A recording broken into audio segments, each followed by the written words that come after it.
Hi, boys and girls. I hope you're having a great day. I wanted to share another story with you, and this is called Stella Luna. And you may have read this story before, but it's probably one of my favorite. It's definitely up there. It's probably the top 10. So I wanted to share it with you today. So Stella Luna.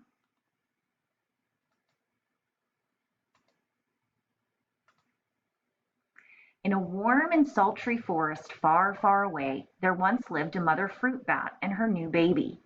Oh, how Mother Bat loved her soft, tiny baby. "I'll name you Stella Luna," she crooned. Each night Mother Bat would carry Stella Luna clutched to her breast as she flew out to search for food. And crooned means kind of to sing, so to say it in more of a singing way. One night, as Mother Bat followed the heavy scent of ripe fruit, an owl spied her. On silent wings the powerful bird swooped down upon the bats. Dodging and shrieking, Mother Bat tried to escape, but the owl struck again and again, knocking Stella Luna into the air. Her baby wings were as limp and useless as wet paper. Down, down she went, faster and faster, into the forest below. There's some really good descriptive words there. Swooped down, that really gives you a good picture of, what that was like. And her baby wings, limp and useless as wet paper. So, if you get paper wet, what that's like. The dark, leafy tangle of branches caught Stella Luna as she fell. One twig was small enough for Stella Luna's tiny feet. Wrapping her wings about her, she clutched the thin branch, trembling with cold and fear, and clutched as to hang on very tight. "Mother," Stella Luna squeaked, "where are you?" By daybreak the baby bat could hold on no longer. Down, down again she dropped. Flump! Stella Luna landed head first in a soft, downy nest, startling the three baby birds who lived there. Stella Luna quickly clambered from the nest and hung out of sight below it. She listened to the babble of the three birds. "What was that?" cried Flap. "I don't know, but it's hanging by its feet," chirped Flitter. "Shh! Here comes Mama!" hissed Pip. Many, many times that day Mama Bird flew away, always returning with food for her babies. Stella Luna was terribly hungry, but not for the crawly things Mama Bird brought.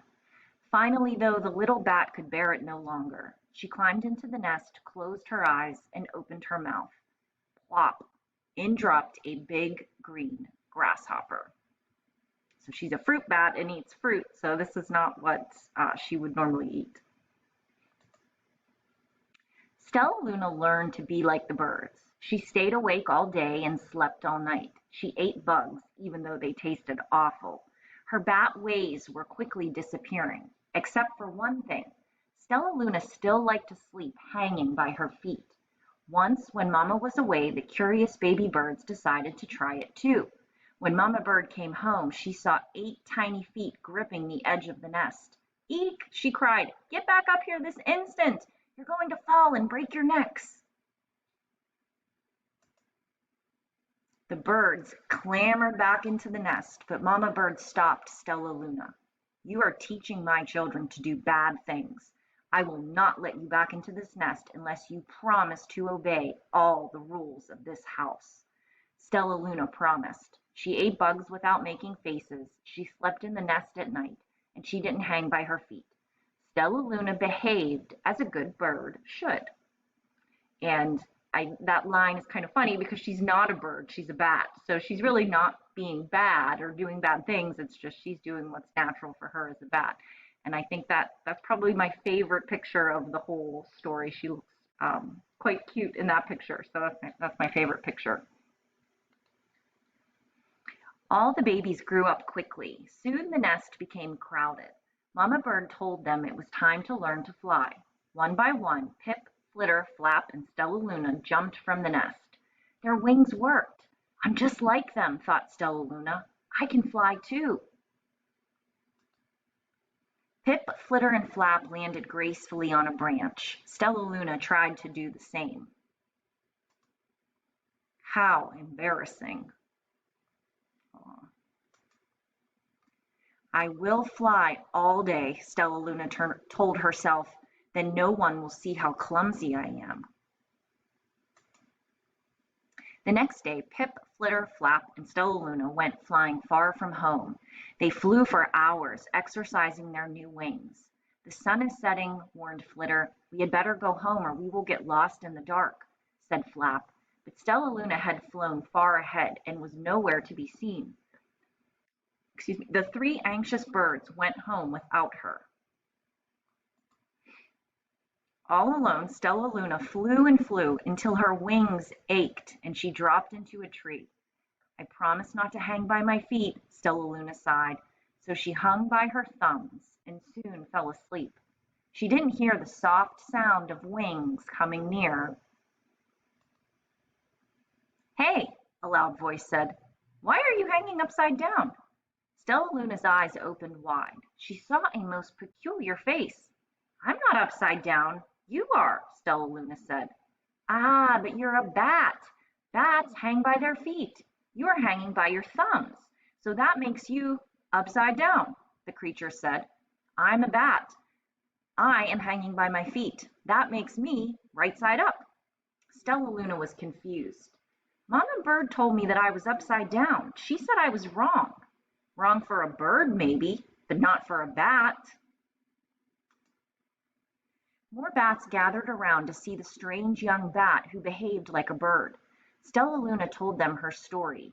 You ate bugs? Stuttered one. You slept at night? Gasped another. How very strange, they all murmured. Wait, let me look at this child. A bat pushed through the crowd. An owl attacked you? She asked. Sniffing Stella Luna's fur, she whispered, you are Stella Luna. You are my baby. You escaped the owl? Cried Stella Luna. You survived? Yes, said Mother Bat as she wrapped her wings around Stella Luna. Come with me and I'll show you where to find the most delicious fruit. You'll never have to eat another bug as long as you live. But it's nighttime, Stella Luna squeaked. We can't fly in the dark or we'll crash into trees. We're bats, said Mother Bat. We can see in darkness. Come with us. Stella Luna was afraid, but she let go of the tree and dropped into the deep blue sky. Stella Luna could see. She felt as though rays of light shone from her eyes. She was able to see everything in her path.